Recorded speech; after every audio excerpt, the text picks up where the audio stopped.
એકદમ સ્પષ્ટ થઈ ગયું. અને ત્યારે એમ થયું કે આ અહીંયા આપણે શા માટે આવ્યા છીએ. એટલે નિર્ણય લીધો અને ત્યાં જ જાહેર કહી દીધું મેઘજીભાઈને અને જાહેર પ્રજામાં કે ભાઈ નિર્માણ સમિતિ ધર્મ સંકટમાં અટવાઈ ગઈ છે, એ કોઈ નિર્ણય લઈ શકે એવું નથી. એટલે અમે એક નિર્ણય લઈ લીધો છે.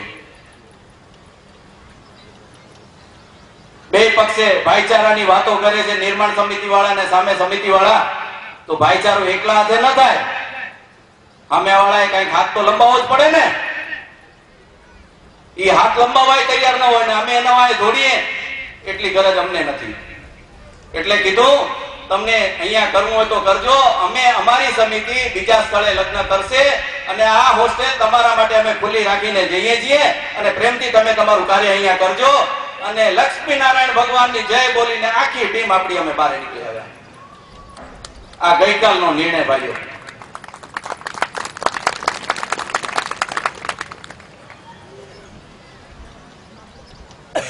કારણ કે આ જે પરિસ્થિતિ કાલે અમે 2.5-3 કલાક કાઢ્યા ત્યાં મુંજાઈ ગયા હતા, માથું આમ ચક્રાવે ચડી ગયું હતું. હવે આ લોકો નિર્ણય નથી લેતા, નથી રાત દેતા, નથી રજા દેતા.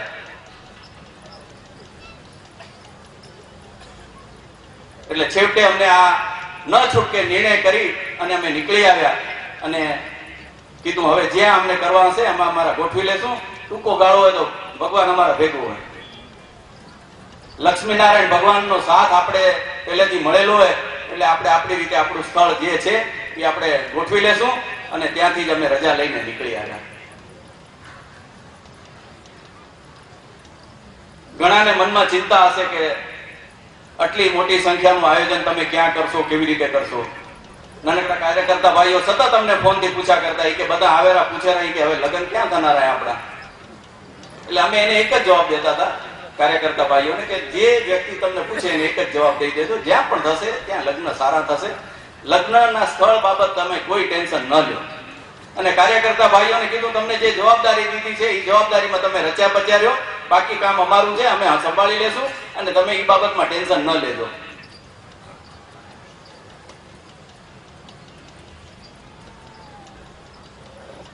અને લગ્ન સ્થળનું એ તમને આજ જણાવી દઉં. કાચી તપાસ અમે કરી રાખતા હતા, કારણ કે કઈ ઘડી અહીંયાથી શું જવાબ આવે ખબર ન હોય ને. અને એ તપાસ આજે બપોરે અમે જઈને પાકી કરી આવ્યા.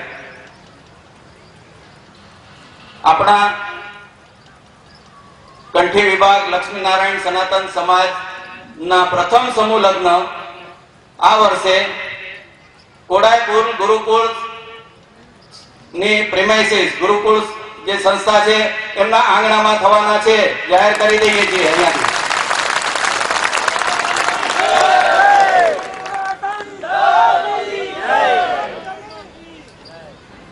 કલ્પના કરો કેટલો ફરક છે આપણા સમાજના ભાઈઓ અને અગ્રેસરોમાં. અને અહીંયા તો ગુરુકુળના સ્વામીજી એકલા હતા. 4 દિવસ પહેલા આપણા ભાઈને કીધું તું તમારું વલણ છે, ખાલી મળી આવજો. એ મળી આવ્યા હતા, કાંઈ નહોતું કીધું. કદાચ અમને જરૂર પડે તો કેમ દેશો ને, એ કે હો હાલે આવજો ને. આજે જઈ અને મળ્યા. હવે અમને આવવું હોય તમારી કને 24 તારીખના જ આવવું હોય. તમને પરીક્ષાની નડતર નથી ને? એ કે ના ના કાંઈ નડતર નથી, તમે આવી જાઓ. પછી હોસ્ટેલો ને બધું છે ને ખાલી, એ કે બધું થઈ જશે, તમે ચિંતા ન કરો, તમે જોઈ આવો રૂમ જેટલા છે એટલા બધા. અને પાછળ 6 એકરનો તો પ્લોટ પડ્યો આખો એકદમ. ત્યાં પણ 11મા ધોરણના વિદ્યાર્થીઓ હોસ્ટેલમાં રહેવાના છે. 2 માળાનું બિલ્ડિંગ છે, ગ્રાઉન્ડ ફ્લોર ખાલી છે, પહેલા ને બીજે માળે ત્યાં વિદ્યાર્થીઓ રહે છે 11મા ધોરણના જ ફક્ત. અને સ્વામીજીએ કીધું ચિંતા નહીં, નીચેના રૂમો મળી જશે ને ઉપરના વિદ્યાર્થીઓના રૂમોની જરૂર પડશે તો અમે વિદ્યાર્થીઓને એડજસ્ટમેન્ટ કરીને પણ તમને વ્યવસ્થા કરી આપશું. જે આપણા અહીંયા જવાબદાર ભાઈઓને 8-10 વિદ્યાર્થીઓ માટે કાયદાની ઢાલ લઈને અમને કે વેકેશન નથી એટલે હોસ્ટેલ નહીં મળે. ખરેખર આ દુઃખની લાગણી છે. રવિલાલભાઈ માફ કરજો કદાચ તમને ખરાબ લાગતું હશે મારા શબ્દોથી, પણ અમે ગઈકાલે જે પરિસ્થિતિ માનસિક પરિસ્થિતિમાંથી નીકળ્યા છીએ એ ખરેખર બહુ પીડાદાયક પરિસ્થિતિ છે. કદાચ તમે એકલા જવાબદાર નહીં હો, પણ એ આખું તંત્ર આપણું એમાં જવાબદાર છે, એટલું તો અમે નક્કી માનીએ છીએ.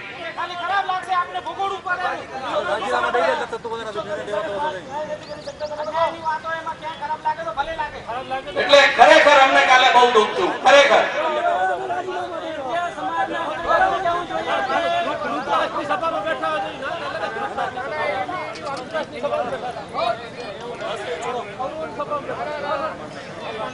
હંસરાજભાઈએ, દામજીભાઈએ, જેઠાભાઈએ સામેવાળાને વિનંતી કરી, જેને જે લાગતું હતું, ધોળું પરિવારે સામે હતા એમને બોલાવ્યા કે ભાઈ માની જાઓ, સમાજના હિતમાં.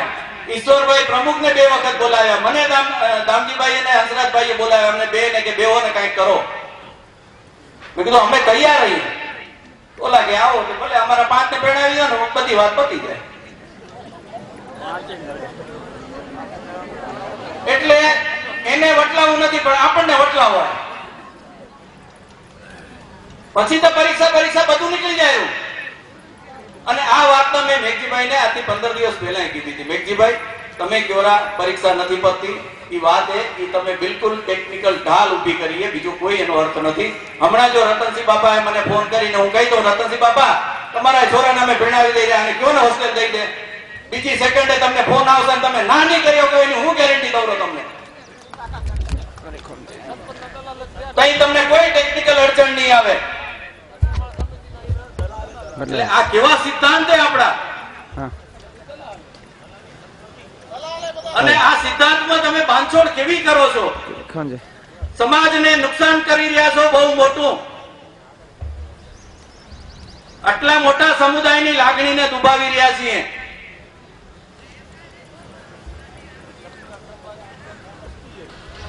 સ્વામીજીએ એના ટ્રસ્ટીને અમે ગયા. મણિભાઈ તો ખાલી 4 દી પહેલા કાચી વાત હતી, બિલકુલ કાચી વાત. મણિભાઈ તલવાણા વાળા ગયા હતા કે ભાઈ અમને કદાચ જરૂર પડે તો દેશો ને કે હો મળી જશે, કે હું ટ્રસ્ટીને પૂછી લઈશ. ટ્રસ્ટીને એને પૂછ્યું નતું. અમે આજે બપોરે ગયા ને તો એને ફોન લગાડ્યો અને એને કીધું કે ભાઈ આમ કડવા પટેલ ભાઈઓ આવ્યા છે લક્ષ્મીનારાયણ સંપ્રદાયના અને 24 તારીખના અહીંયા લગ્ન કરવા માંગે છે, તો શું કરશું આપણે, એમને જગ્યા આપવી છે. કે હો આપી દો ને, 24 તારીખે પરીક્ષાઓને કઈ નડતર નથી. કે ના નથી, થોડીક છે તો એ કે એડજસ્ટ થઈ જાય, આપી દો. ફોન ઉપર નિર્ણય લેવાઈ ગયો, ટ્રસ્ટીને પૂછીને એને જવાબ આપી દીધો. અમે નીકળ્યા પછી મણિભાઈને કીધું, મણિભાઈ હવે આને આપણે દેવું લેવું કાંઈ, એ કે મારી જવાબદારી, તમે શું કામ ચિંતા કરો? ધન્ય મણિભાઈને હું કહું, અરે ઓલો કેટલા લે? ઈ કઈ જે લે તે તમે માં દેજો, કે મારી જવાબદારી હે ને. પણ મણિભાઈના શબ્દને સ્વામીએ 1 સેકન્ડમાં અમને હાર કરી દીધી. એટલે અમે એમ થયું કે ધન્ય ભગવાન આપણી સાથે હે. અને આ કાર્ય આટલું આપણે ઘણા વખતથી છેલ્લા 2 મહિનાથી માથાકૂટ કરતા હતા, અને આમ 1 સેકન્ડમાં એનો જવાબ જડી ગયો અમને.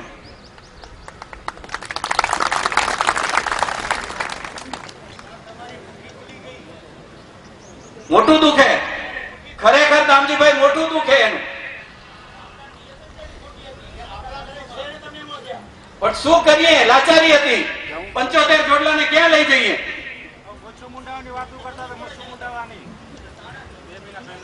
યુવાન વર્ગનો તો અહીંયા શું, મુંબઈની મીટિંગમાં અમારી જે ચર્ચા થઈ હતી ને ભાઈઓ એટલા તપેલા હતા, અને ઈ જો રૂપ અહીંયા વતાડીએ તો કાલે અહીંયા કોઈ રહ્યા ન હોત. જો ધનસુરાની વાત અમે પહેલા જો જાહેર કરી હોત ને ત્યાં, તો ત્યાં વાતાવરણ બગાડી નાખ્યું હોત ભાઈઓએ. પણ કીધું આપણે વાતાવરણ નથી બગાડવું. ઈ ગમે એવી રમત રમતા હોય રમવા દે એને. આપણે આપણો સંયમ જાળવવો હોય, આપણો ધર્મ રાખીને આપણે કાર્ય કરવું છે. એની જેમ આપણે વિધર્મી નથી થવું. એટલે જ અમે એ મેદાન છોડીને આવી ગયા. કરવા દો એને જે રીતે કરવા, 5 લગ્ન કરે 50 કરે કે જે કરે. અને ધનજી ગોવિંદ આપણા ધારાસભ્ય એ કે આ તમારી મિલકત એકલાની નથી, કંઠીની. અમારા ગઢપટ્ટી વાળાનો આમાં હિસ્સો હોય. અરે કીધું વડીલ ભુલોરા, આતા કેન્દ્રીય સમાજની મિલકતે, કંઠીની નથી કે ગઢની નથી કે નખત્રાણાની નથી. આ કેન્દ્રીય સમાજની મિલકતે. અને અમે તો હકે નથી જતાવ્યો કે સમિતિએ અમે માંગણી કરીએ તમારી કને, એની બાલકીનો અમે હક જતાવ્યો નથી કોઈ દિવસ અને ભવિષ્યમાં જતાવશું પણ નહીં.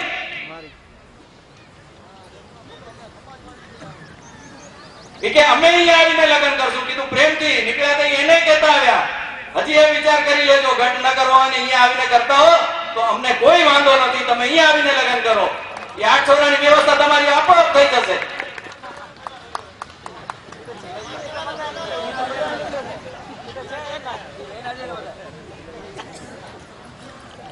એટલે આવી આપણા ઘરમાં જ જાણે અમે અજાણ્યા બની ગયા હતા.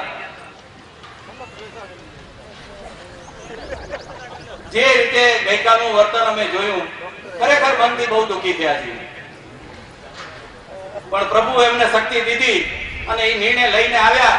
અને પછી જે જોવામાં આવી ગયું ને, ભાઈઓ બધા સાથે હતા કારોબારીના, બધા એકી અવાજે કીધા કઈ વાંધો નહીં, કે આપણે હાર્યા નથી, આપણે જીતીને આવ્યા, એને કરવા દો ચર્ચા, જે કરવો એ કરે. અને એ બધાની ત્યાં તો અવાજ નીકળી ગઈ. કીધું તમે નિર્ણય ન લઈ શકતા હો તો અમે નિર્ણય લેવાની શક્તિ ધરાવીએ રહ્યા, અને આ અમારો નિર્ણય, અમે લગ્ન ગમે ત્યાં કરી લેશું. તમને મુબારક, હોસ્ટેલ તમને વાપરવી હોય તો તમે વાપરો.